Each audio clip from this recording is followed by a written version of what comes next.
শীত মানেই তো খাওয়া দাওয়া, আর এই সময় যদি একটু টিফিনটা জমিয়ে হয় তাহলে সত্যি করে কার না ভালো লাগে। চায়ের সঙ্গে একটু টিফিনটা যদি চটপটা হয়, তো আজকে সেরকমই একটা চটপটা টিফিন বানিয়েছি। তো চলুন আপনাদের সঙ্গে শেয়ার করি। তো প্রথমে দুটো পেঁয়াজ একদম টুকরো টুকরো করে কেটে নেব। এদিকে দুটো লঙ্কা আমি কেটে নিয়েছি টুকরো করে। 2 বাটি মতো সুজি নিয়েছি, ছোটো বাটির। কয়েকটা আলু সেদ্ধ করে নিয়েছি, সেই আলুগুলোকে ফুকের সাহায্যে ম্যাশ করে নিলাম।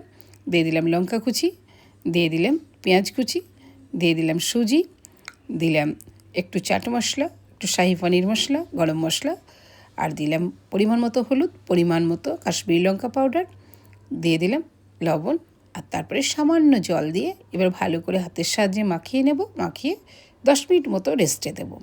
10 মিনিট রেস্টে দেওয়ার পর তারপরে আবার ধনেপাতা কুচি দেব। ধনেপাতা কুচিটা একটু পরিমাণে বেশি দিতে হবে, তাহলে বেশ একটু মুখরোচক হয়।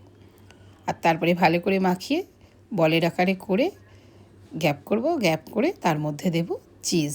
স্লাইস যে চিজগুলো আছে সেই চিজগুলো আমি নিয়েছিলাম, 2টো স্লাইস চিজ নিয়েছিলাম, তাকে টুকরো টুকরো করে নিয়েছি।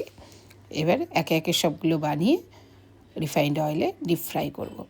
দেখুন, যেমন কালার তেমন দেখতে সুন্দর হয়েছে, আর তেমনই খেতে, মানে খেতে এত অপূর্ব